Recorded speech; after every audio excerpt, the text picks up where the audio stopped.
une année de changements différents et également une année de quelques difficultés. Bref, l'année qui vient de se terminer, pour beaucoup, a été une année de frustration plus que de bonheur.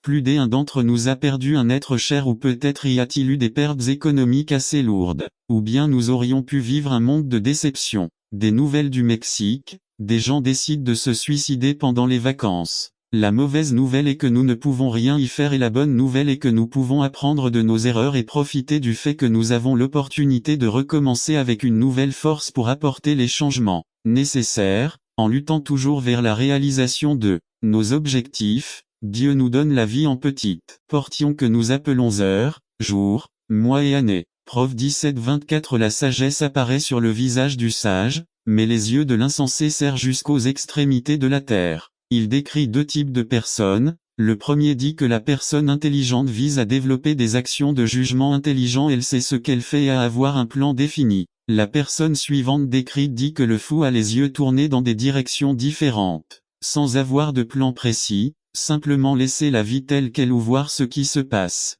Auquel de ces personnages vous identifiez-vous, ou à qui d'entre eux décidez-vous de vous identifier? Ce matin, je voudrais vous proposer 4 principes qui nous aideront à profiter de la nouvelle année qui commence et ainsi avoir un plan défini. Je demande à Dieu de nous aider à nous souvenir de ces 4 principes de base pour cette nouvelle année et de nous permettre de profiter des opportunités qui se présentent à nous, à reconnaître que nous ne sommes pas parfaits, reconnaître nos défauts et en assumer la responsabilité. Nous devons reconnaître nos erreurs et accepter que c'est nous qui avons fait le mal avant de rejeter la faute sur les autres. Généralement, les êtres humains recherchent n'importe quelle excuse pour bien paraître devant les autres. Si c'est notre erreur que quelque chose s'est mal passé, nous disons toujours c'est juste que les excuses ne servent pas seulement à ne pas accepter la responsabilité ce qui a été fait, mais ils nous aident également à essayer d'éliminer la culpabilité de nos sentiments ou à justifier quelque chose que nous avons fait ou dit. Ne nous laissons pas emporter par la nature humaine. Fi 6-5. Chacun doit prendre la responsabilité de lui-même,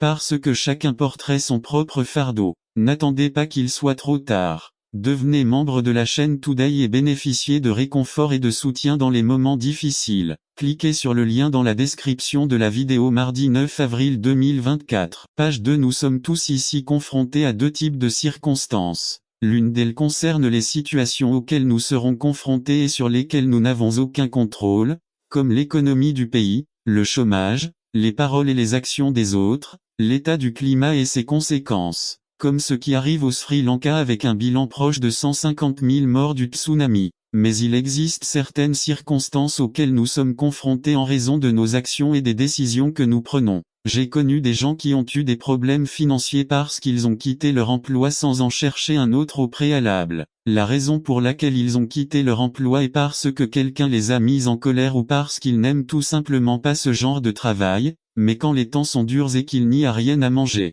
il est facile pour eux de blâmer leurs femmes ou leurs enfants ou blâmer les associations caritatives de ne pas leur donner suffisamment de nourriture. Ce genre de personnes existe toujours. Des gens qui refusent d'assumer la responsabilité des décisions qu'ils ont prises. Je ne parle pas de ceux qui ont perdu leur emploi pour cause de force majeure, je parle de ceux qui font quelque chose sans considérer les conséquences qui affecteraient leur mode de vie. Même s'il est vrai que nous n'aurons pas toujours le contrôle sur ce qui se passe autour de nous cette année, il est conseillé de prendre en compte que nous avons le contrôle sur la manière dont nous réagirons à ces situations.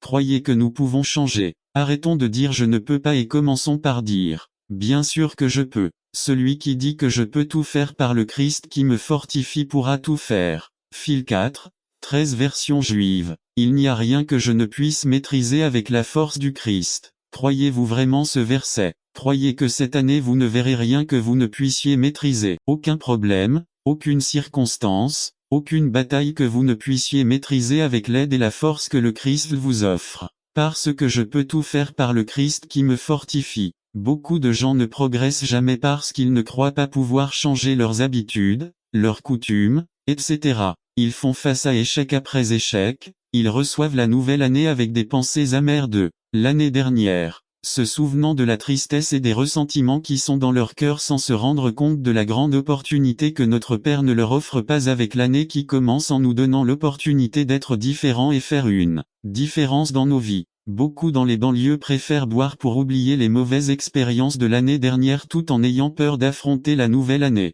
La Bible regorge d'histoires de personnes qui ont changé parce qu'elles croyaient pouvoir changer et ont été touchées et utilisées par Dieu. Un homme nommé Moïse a été appelé par Dieu en disant « Je veux t'utiliser pour être le leader d'une nation ». Moïse a dit « Moi, si je fuis l'Égypte parce que je tue un individu, je suis un meurtrier. Maintenant je suis ici en train de nourrir ces moutons et au milieu de tout cela je suis un bègue et je ne peux pas parler.